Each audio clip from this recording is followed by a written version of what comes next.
We're at the end of the story, chapter 16, verses 1 through 8.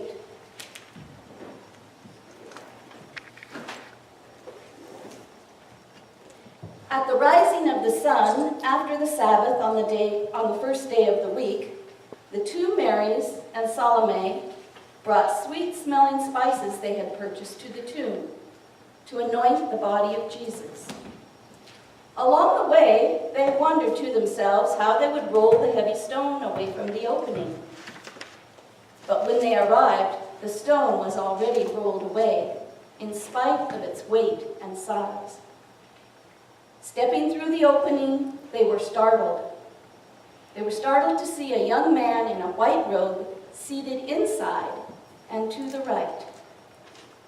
The man said, "Don't be afraid. You came seeking Jesus of Nazareth, the one who was crucified. He is gone. He has risen. See the place where his body was laid? Go back and tell Peter and his disciples that he goes before you into Galilee, just as he said, and you will see him there when you arrive." The women went out quickly, and when they were outside the tomb, they ran away trembling and astonished. Along their way, they didn't stop to talk to anyone because they were too afraid. Mark finishes his gospel in this same way as he begins it, quickly. Mark is a book where everything happens immediately. It's without commentary or explanation. It just goes right to the action. He also finishes it in a humble way.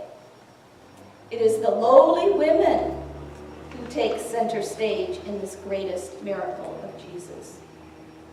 The heavenly messenger sends women with a commission to tell the disciples what has happened, making them the first preachers of the resurrection. Did you know that? Women. Archbishop N.T. Wright says, perhaps in the strange providence of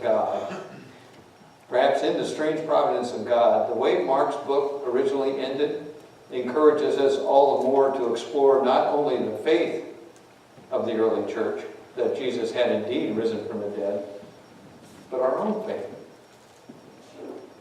There's a blank at the end of the story, and we are invited to fill it ourselves. Do we take Easter for granted, or have we found ourselves awestruck by this strange new work of God? What do we know of the risen Lord? Where is he now going ahead of us? What task has he for us to undertake today? To take the gospel of the kingdom of God to the ends of the earth. Easter is a mystery. We can't explain it. Our logical mind wants to. We can only absorb it, try and live into it. We can't digest it or tame it, which was true of much of Jesus' teachings. So he used a parable. And we want to translate that as story, and it is a type of story, but a parable is not a story to be analyzed or explained or discussed. A parable provides a moment of understanding deep within you, an aha moment, where all of a sudden you get it, and you don't exactly know what you get, but deep in your heart you get it, and you know what the lesson is. Everyone hears that lesson differently. It speaks to each of us differently, and we each take something different away from it. There are many parables about Easter. We found this one to be quite illustrative. So I invite you to open your heart and open your ears, and don't try to figure out who's who or what's what, but just let the story wrap around you and experience that aha moment. It's called the White Lily. So get comfortable. I'm going to read you a story. The White Lily. Once long ago, right, near a village far away, there lived an old peasant known as Ivan. He had a little hut, a small garden, a dog named Rubles, and a 6-year-old nephew named Peter, who was an orphan. Ivan was not a bad man. He did not murder. He did not steal. He did not tell lies. And he did not meddle in other people's business. But on the other hand, he couldn't be called a good man either. He was cross and dirty. He seldom spoke, and then only grudgingly and unpleasant. He paid no attention to his neighbors, never showed them kindness, and refused any small courtesy or friendliness that they offered him. Eventually, they paid no attention to him either and let him go his own way. As for Rubles the dog, he was afraid of his master, and he never went near him. He would follow him at a distance, to the village and back. He would bark at strangers, as all good watchdogs should, and he would drive off the foxes that tried to molest the hens. So Ivan kept the dog and left scraps for him, but he never stroked him or praised him. Peter was a silent little boy, since he was never spoken to except in anger. He had no friends, for the village children feared his uncle too much to come near him, and Peter was too shy to speak to anyone. So he ran wild in the woods and made up his own lonely games.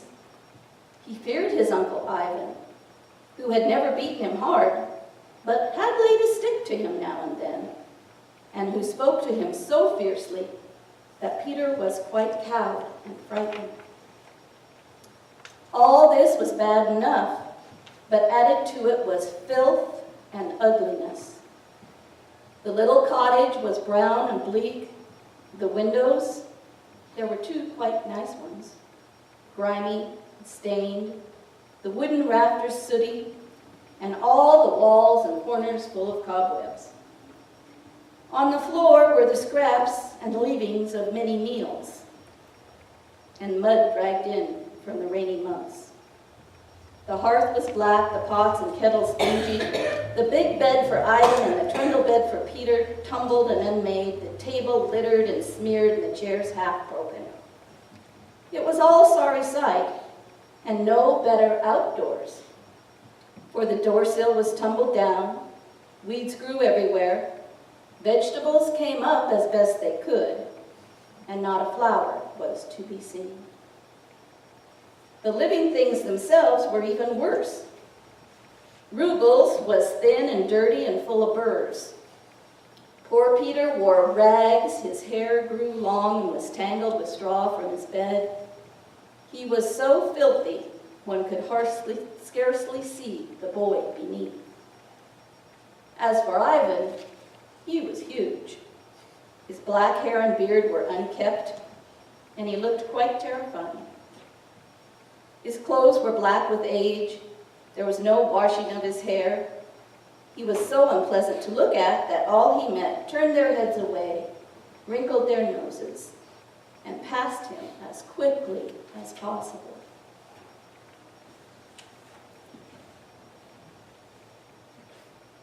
Then one bleak March day, when it seems as if all had been waiting for spring for many weeks, Ivan had to go to the village to fetch some beans. As he trudged along the road, homeward bound again, in the distance he saw a man coming toward him. ready as usual to pass him by without a glance. But when he drew nearer, out of the tail of his eye, Ivan noticed he was a stranger. And in spite of himself, Ivan looked full at him. Then he could not look away. The stranger was young, tall, and spare, in rough peasant dress, with a shepherd's staff. On one arm he carried a sheaf of white lilies, like the daylilies that grew wild in the fields, only so fair and glowing that they dazzled the eye.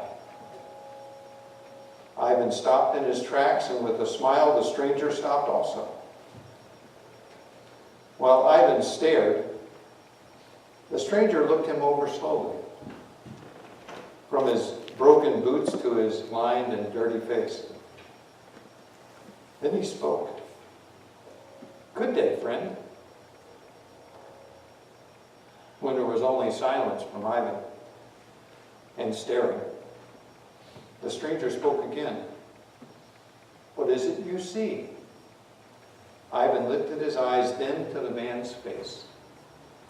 The light there was like the lilies. And he looked at them again. "Those flowers, I never saw flowers so fair." "One of them is yours," said the stranger. "Mine?" said Ivan. The stranger took one of them and offered it to Ivan, who with astonishment and unbelief exclaimed, "What do you want for it? I am a poor man. I want nothing in return, only that you should keep the flower clean and pure." Ivan wiped his dirty hands on his coat, reached for the lily. His fingers closed around the stem, and he stood in the road staring at it for a long while, not knowing what to do with the precious thing now that he had. When he looked up at last, the stranger had passed into the distance again. Carefully, Ivan carried the lily home. Once inside the door, he stood doubtfully in the middle of the floor, looking around at the filth and disorder and not knowing where to put the white, shining lily. Peter had been sitting dejectedly by the dead fire, but now he stood up slowly, gazing at his uncle in amazement. At last he found his voice and said to him, "Where did you find it?" And in a hushed tone, Ivan answered, "A stranger gave it to me for nothing, and told me only to keep it clean and pure. What should I do with it?" In a meager voice, Peter answered, "We must find something to hold it. On that high shelf, you put an empty wine bottle last Easter. That would do. Then you must hold it while I fetch the bottle down. But your hands are too dirty. Draw water from the well and wash first." Peter rushed to do so, coming back at last with clean hands. Ivan carefully gave him the flower, but cried out when Peter put it to his face to smell it, "Wait, your face is too dirty." Ivan seized a rag and rushed outside to the well, where he drew a bucket of water and washed the rag first, and then came in and awkwardly scrubbed Peter's face. When he was through, he stepped back, unbelieving. And Peter smelled the flower. He thought he had never seen that boy before. Then he remembered the bottle and clambered up to get it, but it was dirty too and clogged with cobwebs. So out to the well it went, and came in clean and shining, filled with clear water. He set the lily in it and placed it on the windowsill. Then they both looked at it. Its glow lit the dim and dingy room, and as they looked at it in wonder, Ivan looked around at all the filth. "This fair lily cannot live in such a place," he said aloud. "I must clean it. Can I help?" asked Peter. It was a a hard task and took more than one day. Windows were washed, walls and floors swept and scrubbed, pots and kettles scoured, and chairs mended. The table was washed, the beds aired and beaten and put in order, and the hearth polished till the long neglected tiles gleamed in the firelight, and the pots and the kettles winked back. The unaccustomed daylight flooded in the windows, and the dark rafters shone in the shadows. All the while, the lily glowed on the windowsill. When they were done, they looked about them in wonder and pleasure that the little house could be so fair.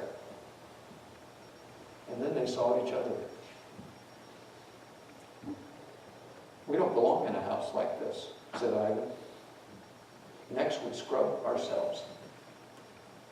By now, he and the boy were friends, having worked so well together. So they scrubbed themselves, and Ivan went to the village to buy decent clothes for them both. He noticed Rubles following him at a distance. That's a dog. When he came home, he thought to himself, "That dog is a sight. Dirty and full of birds, he doesn't belong in this house. He must be cleaned." But when he went to get him, the dog ran out of reach and feared to come to him.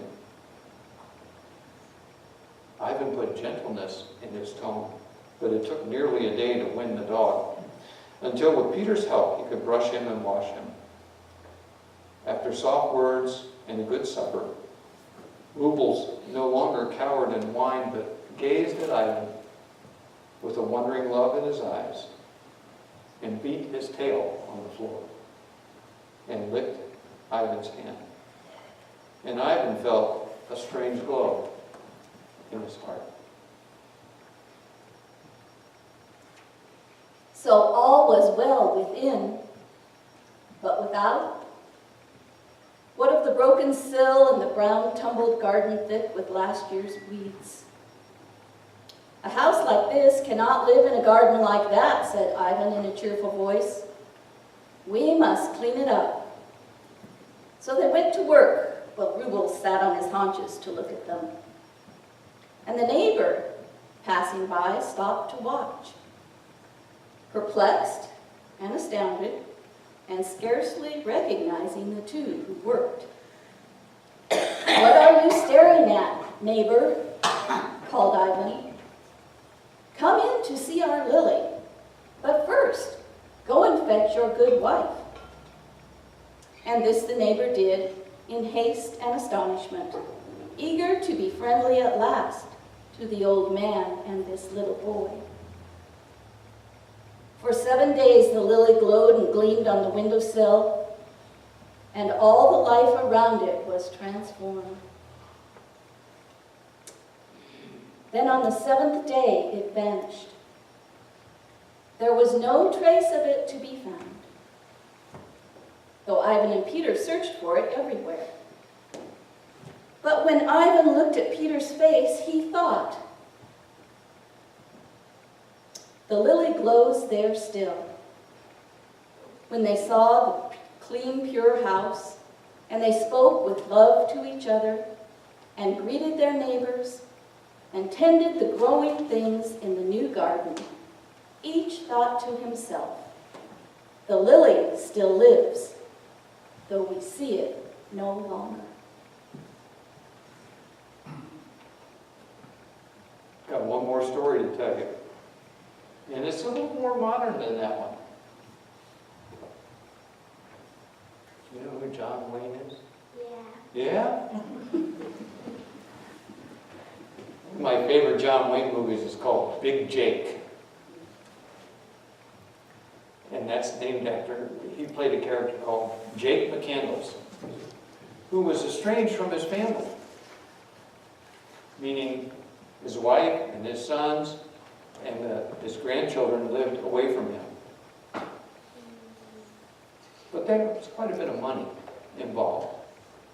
So some kidnappers came and kidnapped Jake's grandson.